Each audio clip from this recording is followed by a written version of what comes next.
Hello everyone, welcome. I'm doing a tier list. Here we are. I'm going to be doing a Touhou tier list. I decided to do this just because, I'm a really big fan of Touhou. I've been a fan of Touhou since 2012. And I thought it'd be a fun idea to just do a tier list of basically all of the characters in the series and see why I rank them. This is definitely not because I've run out of ideas for videos and I'm currently having a block at the moment and I needed to put something out because I haven't in a while, apart from the Chrono video that I did. Definitely not because of that. We're just doing this for fun. We are doing this for fun. One thing I'm gonna do here is that I'm going to go in a cast by cast order. So I'm gonna start with Touhou 6, then we go on to Touhou 7, then Touhou 8. So it's gonna be chronological. And yeah, I'm gonna give a couple of my opinions on people's placements and why they're there. But I'm not gonna do it for everybody, because if I explain my reasons why for everybody, then I think this video would go on for fucking ever, considering how many Touhou characters there are. So I think I might just do a couple of cuts and edits, so I won't explain every character, but I think any kind of notable character that I say a lot about or have decent reasonings for, I'll probably just include that, because I want to try and keep this video about 10 to 20 minutes long. But considering I also seem to be gravely afflicted with can't shut the fuck up disease, we'll see how that actually goes. But let's just get started. Let's just jump into it. First thing I'm going to do, and probably the most controversial thing that I'm probably going to do, is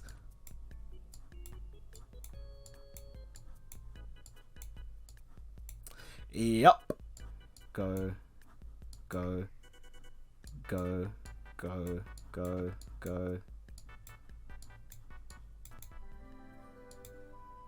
Yeah, so I'm putting pretty much all of the PC98 characters in D tier. The main reason for this is because they are basically not even relevant anymore. None of what has happened in the PC98 continuity is at all relevant to what's happened in the current Windows canonical continuity. So I don't really know much about these characters, nor do I care about them that much, because none of them have even made any kind of relevant showing in any of the Windows games. The only ones I really care about are Alice, Yuka, Sariel, and that's basically about it. So I'll keep those, but for the most part, into the trash bin you go. I'm sorry. Also, one thing I want to mention as well is that I'm sorry if I butcher any of these characters' names. I am not Japanese, as you can probably tell. So I may butcher some characters' names. Feel free to laugh at me in the comments if you want to, for anyone who actually watches this. But anyway, let's get started. We'll start with Reimu and Marisa. Reimu is an interesting case because as a character, I like her a lot. Throughout all of the manga that Azun has made and overseen, she's always been depicted in various different ways. So in Wild and Horn Hermit, she's kind of... How is she in Wild and Horn Hermit? I can't remember.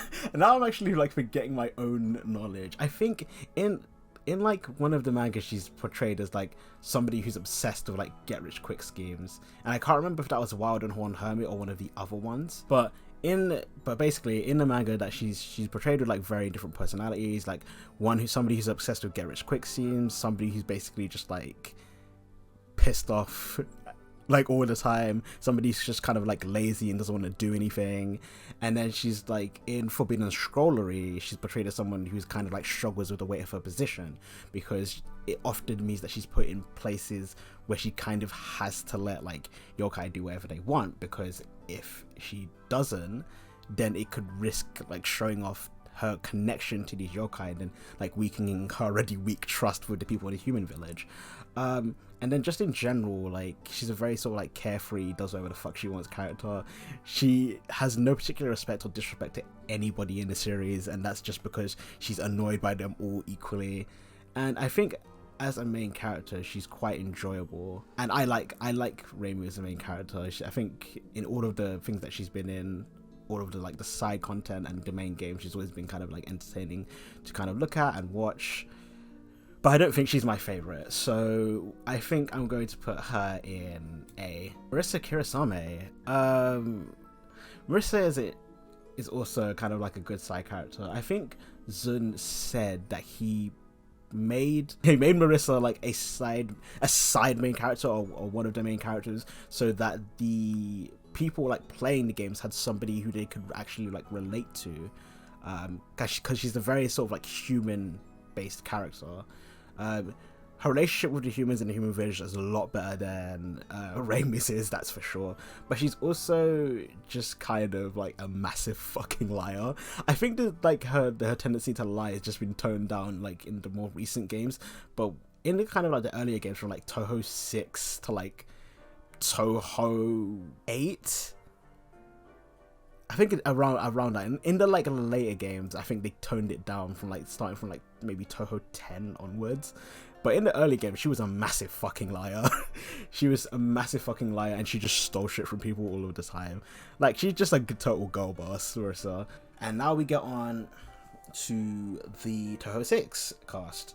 Rumiya, I mean, she's a stage 1 boss, and stage 1 bosses, from what I can recall anyway, are just kind of one note. So I think there will be a recurring theme between where I place most of the stage 1 bosses in this list. There's not really much to say about her. She can control darkness, she can make an orb of darkness around herself, which is kind of a shit ability considering it obscures the vision of everything that's in the orb as well as herself, meaning that she can't see while she uses it. She eats humans, one of the few characters in the series who's outright confirmed to eat them. As a character, she's just kind of I guess. Cerno, fucking 9ball, the original meme, the original Touhou meme. I think in terms of like memes, like Cerno is probably like the oldest living meme. But I feel like a lot of her character is supported by the fact that she is a meme. Like, I don't think Cerno would be even as much of a popular of a character as she is if it wasn't for the fact that she became a meme essentially. But she did get a little bit more characterization in Great Fairy Wars and in Hidden Star in 4 Seasons, where she was a playable character than that. She does get to like some really fun interactions with the Three Fairies of Light and Clown Piece in the additional side works. I like her. I think she's a good character. B.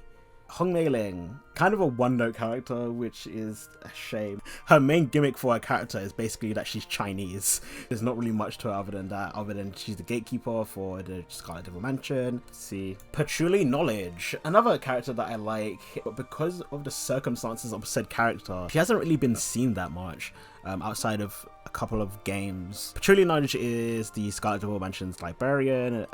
Most of the books that are in the library, they mostly belong to her, have been collected by her, or were created by her. She's a really powerful magician, but she's crippled by the fact that she is anemic or asthmatic or both. I'm not 100% sure on that, but it's one of them or both of them, I don't know. And she also just has like, I really like her design. I think it's really cool. I think I'll put her in B because again, she's better than Mei Ling. She has more characterization, and I think it would be odd of me to actually like put her in C along with Mei Ling, even though I admitted that she's better and has more characterization than Mei Ling. So now we have Sakuya, and Sakuya is an interesting case because she's one of the more relevant characters in Touhou. She's been in quite a number of games and thus has more characterization. She's an interesting character considering that we don't really know what her origins are. All we know is that Sakuya Izayoi, whatever, might not actually be her real name. It might have been a name that she took after she started serving Romelia. She's human, although there seems to be evidence that suggests that she probably isn't or may not be. There's also like an ongoing theory that she might be a Lunarian, which would be interesting, and I hope that actually gets explored at some point in the future. And she's also very heavily based off of JoJo Bizarre Adventures Dio Brando, who could stop time and throw knives, and Sakuya can stop time and throw knives, so you know, apple didn't fall far from the tree in that regard. Her loyalty to Romelia is quite something, and the fact that she basically just takes care of the entire Scarlet Mansion by herself, because all of the fairy maids that Romelia hires are essentially just for show, and they just sit around and do fucking nothing because of how useless they are. I think I'm going to put her in A. Romelia Scarlet. Romelia is a really fun character. She's very charismatic, and she has like this kind of like strong she has like that final boss energy. She's a vampire and they're like super strong and like having like incredible like super speed, super strength. But again, she's another character that suffers from like lack of focus in kind of like the older print works that Sun has done. They made like an interesting callback to a little bit of conversation that she has with Reimu, where she's like, go back into the coffin that you came from or some shit like that. And she's like, hey, I didn't sleep in a coffin. And then in one of the print works, we get like a picture of what Romelia's room looks like, and then it's revealed that she sleeps in a bed that has a coffin on top of it, which I think is quite funny. I'm gonna put her in A. And now we go to her little sister, Flandra Scarlet. Flandra is interesting because she went from being this kind of like ultra popular by osmosis character because of her boss theme, UNO and it's her, but she herself is just kind of But then like one of the biggest shocks in the entire series, where she came back for one of the most recently released Touhou games, it was revealed like all of the stereotypes that we've like held about her, how she's insane and she's gone crazy, like living in the basement, and she's just like so like mentally unhinged. It turns out that all of that was just a load of bullshit, and she's completely fine, and she only stays in the basement like flat out because she wants to, because she just likes being in the basement and doesn't like interacting with people. But and I just find that so great. Like I think that you'll notice with Zun is that he likes, at least with a few characters, he's like twisted the expectation. So like he's set a precedent for this character, and then I think he's like sort of monitored or at least looked at how the fandom has responded to that character, and then deliberately tried to subvert expectations with them, and I love that. And he did that especially well with Flandra. So I think I'll put her up with her sister in A, and that is the Touhou 6 cast. And now we move on to Touhou 7. Considering that I'm now almost 30 minutes into this recording, yeah, I think this is going to be a doozy. I'm going to have to edit this quite a bit. But now we have some of the best characters in the series to make up for that. Yomu Konpaku. I love this character so much. She is great. Love her. She's one of my favorite characters in the series. Yomu is such a fun character because like she's really straightforward and focused on her goals. But this also means that she's incredibly naive and stubborn.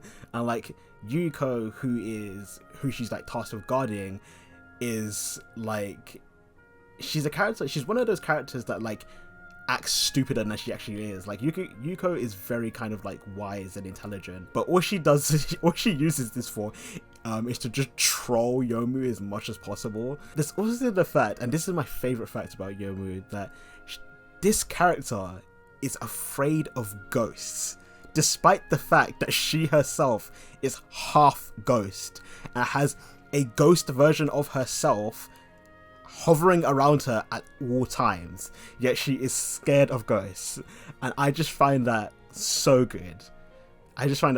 Like, she's a half ghost, half human swordswoman who can slash people at like basically the speed of light, and she dual wields swords as well. Like, what's not to like about that? Come on. S tier. I will not take any other suggestions. Thank you very much. Lily White. Alright, Ran Yakumo. Yukari Yakumo, another great character, S tier, done deal. Yukari is basically one of, if not the creator of Gensokyo, you could arguably say, considering that the actual creation of Gensokyo herself was her idea.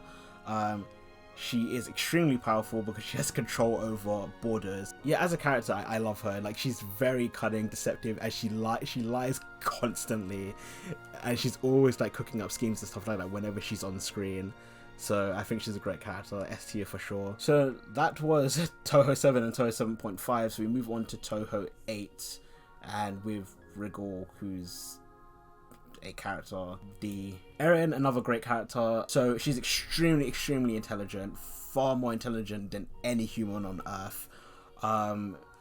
She created the Ori Elixir, which is a little elixir that makes the person permanently immortal, and this is basically like immutable. So even if you went back in time and killed yourself before you drank the Ori Elixir, you'd still be immortal anyway as soon as you drunk it. I don't think she's like S tier, but she's still a great character, A for sure. Kaguya. Kaguya is pretty good, another great character from the Touhou 8 cast. She's based off of Princess Kaguya from the Tale of Princess Kaguya, which I believe is one of the oldest living folklore tales from Japan. A tier, Moku. S tier, one of my favorite characters in the series. Her theme is probably one of the best in the entire series, one of the greatest parts of Zun's work. Her story is that she was one of the daughters of the Fujiwara clan, and her father was one of the people who sought to marry Kaguya because of her beauty, and what she did was send him on a quest to find the 7 sacred treasures or something, I think it is, which didn't, well, it's not that they didn't exist, it's that they were all already in her possession and he wasn't able to find them, which obviously brought disgrace to her family. Touhou 9, and now we have Aya Shimamaru. Well, she technically, Touhou 9 I don't believe was technically her first appearance. I think her first appearance was in print work, which I think was Bohemian Archive in Japanese Red, if I'm not mistaken, or something like that. And then she showed up in Touhou 9 for her first game appearance. She's a journalist, a dubiously reputable journalist at that. One interesting thing that she did, which was ended up being like canonically in universe, ended up being like a cancelled sort of like tabloid that she did, which was mimicking the style of like Western publications, and it was all of these kind of just like clickbait, like over the top like articles just full of just like total like bullshit nonsense, and then she just gets called out by Hekatia for basically being an asshole in like this scathing beatdown, which was really interesting to read. So I'm gonna say A. Medicine Melancholy, another nothing character. She's a doll, she hates humans, she lives in a field of poisonous flowers and control poison. Whatever, boring. D. Kamashi Onizuka. She was characterized as being this kind of like lazy, just kind of like whatever character who just like goes with the flow and barely like focuses on her job. But then she got a little bit more of characterization in Wild and Horned Hermit, which seems to imply that she's actually really, really good at her job. Like, she is an incredible Shinigami, but because she's lazy, like, it doesn't come through half the time. And again, I love that. Like, it's another example of like Zun looking at like characterizations he's given to characters previously and then trying to subvert that. I think I'm going to put her in C. Touhou 10. And we have the Minoriko sisters, famously known for being some of the most nothing characters in the entire series that no one cares about. So I'm gonna do them justice and put them exactly where they need to be. Sorry guys. Nitori Kawashiro, another one of my favorite characters. She was initially characterized as this shy kappa who liked humans, although there was also an implication that this was just kind of like a front that she put on, and that she secretly has like this like superiority complex over people, and she just thinks that she's hot shit. But then like in later characterizations, where she starts showing up in some of the later games and some of the fighting games and some of the print works, they decided to tone up that kind of like arrogance up to 11. So now they've changed her slightly, well, not even slightly, I'd say like majorly, and they've made like the arrogant part like more of her personality. So now she's like this arrogant like asshole who's just obsessed with like filching people with their money. Like everything is just about money for her.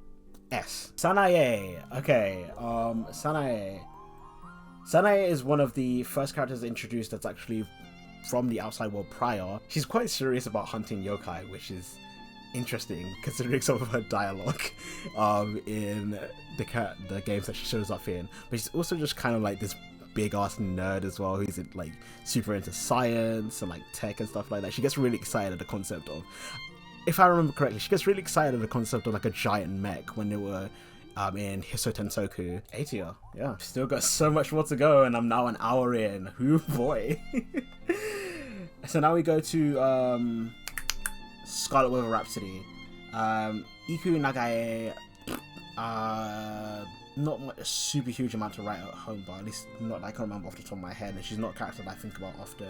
I like her design though, it's cool, but I think she's, you're in a C here. Now, the main star of the show, Tenchi. I love Tenchi. She's a fucking brat. Like, that's her character. She's just a brat. She used to be a human child called Chico, I think. She used to be a human child called Chico, but both of her parents basically ascended and became celestials, and then she basically ascended along with them. And because of that, she's basically lived like a life of luxury, and she thinks that she's hot shit because of this. And it's like, because she had that life of luxury, she never kind of like grew up and matured and became like a proper adult. So she's like a child stuck in an adult's body. She's so overconfident, and like she starts the events of Scarlet with a Rhapsody because she got bored of heaven and wanted something to happen. So she started causing shit on purpose, just for something to happen, for people to come up and like be like, hey, what are you doing? And then like get into a fight with her and stuff like that. She was just bored, so she was just like, I will cause problems on purpose. I mean, it did end up catching the ire of Yukari, who mildly entertains the idea of just outright killing her, so I guess that kind of backfired. She also got her ass beat by Suika so badly that she ended up having to give up a piece of heaven to get her to stop, and that piece of heaven wasn't even hers, so she ended up getting into hot shit for that. And then later on in the series, I think in one of the print work, she shows up again, and the reason for that is because she actually got kicked out of heaven because she ate all of the food for a banquet. And she was just like, but it was food, it was tasty, like what was I supposed to do? And that was great as well. I also like her like newfound dynamic with Shion, where she's basically like Shion's only friend now. A solid A character, I think. Not quite S, but she's very, very close to there, I'll tell you that for sure. Touhou 11 cast. Kisume, girl in a bucket, that's basically it. D. Posse.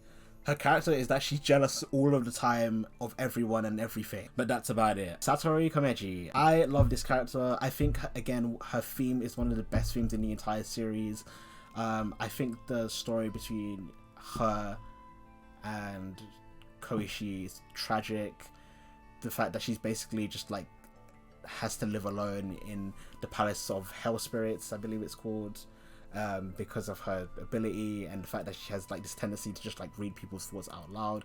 But I mean, she doesn't seem to mind that fact too much because she's got all of her like animal familiars and all of her animals to keep her company. But still, it's a really interesting backstory for both her and Koichi, and I love their designs as well. I think I will put you in A. Utsuho, she has an amazing design. It has such final boss vibes, and I love it. I love her theme as well. But other than that, she's just kind of an idiot. She's just kind of an idiot.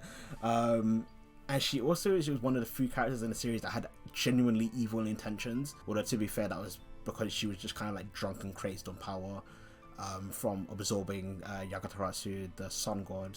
So I think I'll put you in A as well. And same goes for Koichi. Three Fairies of Light, Star Sapphire, Sunny Milk, and Lunar Child.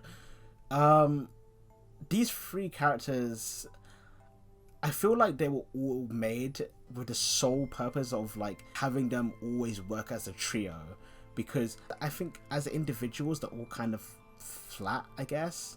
I can't put them any higher than a D. Nazrin, she's a rat.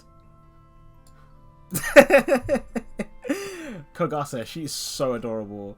Her backstory is tragic because she was a yokai who was formed from a umbrella that got spirited away after it was like really unpopular. It was a really unpopular design and people hated it, so it got left behind and it got spirited away to Gensokyo, where she became a yokai. And she gains her sustenance, like her energy, from scaring people. But the thing is that she is just ludicrously shit at it. She is so bad at it, and nobody is scared by her whatsoever. She gets depressed when she isn't able to scare people. So Akyu even says in like her in the Gensokyo Chronicle, well, she gets depressed when you're not scared by her, which is like annoying to deal with. So if you get scared by her, you should pretend to be scared so that she doesn't stop moaning. Nichirin, Unzan's hitbox. C. Sega is the girl boss of Gensokyo. She does whatever the fuck she wants. She does not give a shit about whether it's good or morally grey or evil. She just does what she wants whenever she wants. She revived somebody's like undead corpse to use it as a servant, for fuck's sake. B. And now we come to the main attraction, Toyasato Mimi no Miko.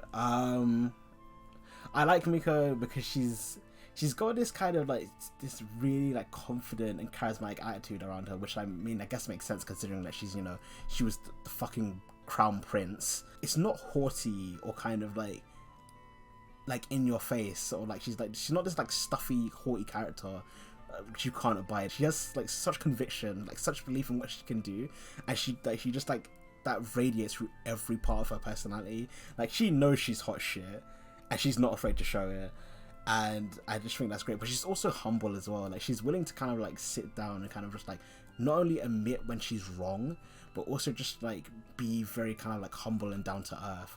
Like I remember that one scene in Wild and Horn Hermit where Kason comes to Miko to try and ask her what a hermit is supposed to do, and then she's just like, whoa, another hermit, wow, that's incredible. And then she gets all of her followers to kind of just like sit down and like bow before her in like complete reverence to another one of her brethren. And then she just like turns to them and be like, do you have any like tips and tricks and hints on what we should do as fellow hermits? And then Case is just like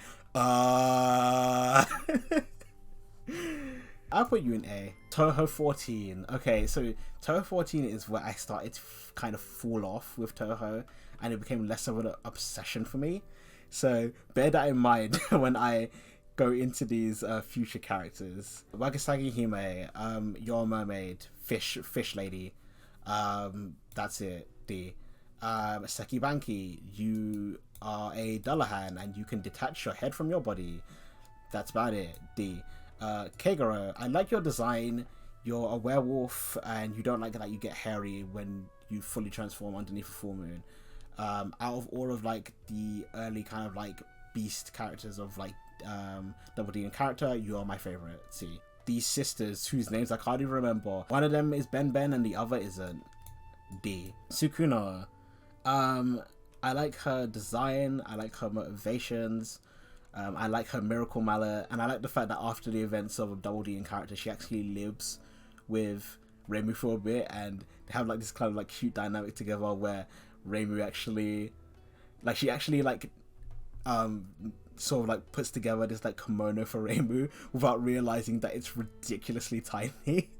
But then Reimu still takes it. She uses like a cute head accessory, which I think is really nice. And I like that kind of like dynamic between them. It was really cute. B. Sumireko S. Done. I just love her as a character. She's a Chuny in Gensokyo. I just love how her character and how she is. She has like this really like funny interaction with Renosuke in one of the additional chapters for Curiosities of Lotus Asia, where she starts complaining about like the world and the masses being glued to their phones constantly, and like nobody ever pays attention to the world around them anymore. So like Renosuke's like, well, if you think that's the case, I'll be happy to take your like mobile phone off your hands because clearly you don't need it anymore. And she's like, no, it's fine, don't worry about it. I think that was great. So love that. We'll be putting her in S. Ringo. Wait, no, this is Saren. Saren, sorry. She's another. Wait a minute.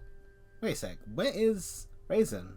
Oh no, I accidentally put her in D. No, here you go. You can be an S. Saren. She's from the moon. She's part of a infiltration corps, I think. And then she ends up staying on Earth after the fact because she doesn't like being on the moon. C, I guess. Same for Ringo. Clown Piece. I like her design. I think it's really funny, especially like the lore reasons why she's got like the Star Spangled Banner as her clothes. Yeah, I like her. C. Hikatia, Hot Topic Chan. I like her as well. I like the fact that she basically has 3 bodies and she's probably the strongest character that we've seen in the entire like Touhou series up until this point, and that's saying something considering that we've got the likes of Yukari, who has manipulation over borders, and Yuko, who can instantly invoke death on people, and Flandra, who can basically blow like literally anything the fuck up. I'll put you in B. Eternity Lava. There may be more to her than meets the eye, allegedly, but I don't know. C. On S. She's very, very cute. She's adorable. She wants to protect the Hakurei Shrine, and she's like one of the nicest, like objectively nicest characters in the series. She's sweet. She's adorable. I love her. I love her depictions in the game. I love her depictions in the print works. She is great. Cute, adorable. Love her. S. The dancers, D. Okina, I love her character and like the menacing aura that she gives to Gensokyo, especially like that one scene where she basically like speaks to Reimu and sort of like instills fear in her, because she's like, I could remake Gensokyo from the ground up if I wanted to, because of how the way that her ability works, which is another way that Zun has managed to create like an ability that sounds unimpressive on paper into like a really strong and feared ability. Renesuke, I'm gonna put you in B. I like the fact that he is like this know-nothing know-it-all who thinks that he knows everything because of his ability, which allows him to understand what any item he touches is used for, but it's like it gives him an idea of what the item is used for, but without context. He ends up actually like this means he comes to like some weird conclusions about things. He comes to the conclusion that a Game Boy is a doomsday device because he uses his ability on it, and he determines that its use is to create and destroy worlds. Kaisen, I love Kaisen. If you haven't read Wild the Horde Hermit, please read it. She's very good character. I like her development over the course of that entire like manga and how it builds up and the eventual like unsurprising yet eventual conclusion. There's also obviously something going on with her which we later find out, well, we very quickly find out, and is very strongly continuously hinted at throughout the entirety of Wild and Horned Hermit. Maribel, I'm gonna put you in B because I like the mystique and intrigue and how you've been heavily implied to essentially be a younger Yukari, both by Zun and basically by like the little side stories that she's had in the CDs as well. I'm just curious to see like that actual like story unfold and become more fleshed out. But yeah, very interesting character, and I like Renko as well as your little sidekick. Shion and Joon, or June, I don't actually know how you pronounce her name. Let's actually find that out. June Yorigami and Shion Yorigami. Shion is definitive A. I like her interactions with Tenshi. I just hate June. I hate how she treats her, and I think it's tragic that because she's a god of poverty, that she'll never know what it's like to not be poor. Sentiment that I can deeply relate to. Let's see, she's kind of an asshole. Fuck her. Eka, who is a ghost child. The I can't remember your name. Chicken lady. I like your character design. Let's see. Yachi. I like how cunning and like deceptive she is. Thank you for following me. See. I forgot your name. You can tell how much I care about these characters. See. Your name is Seki, right? Keki.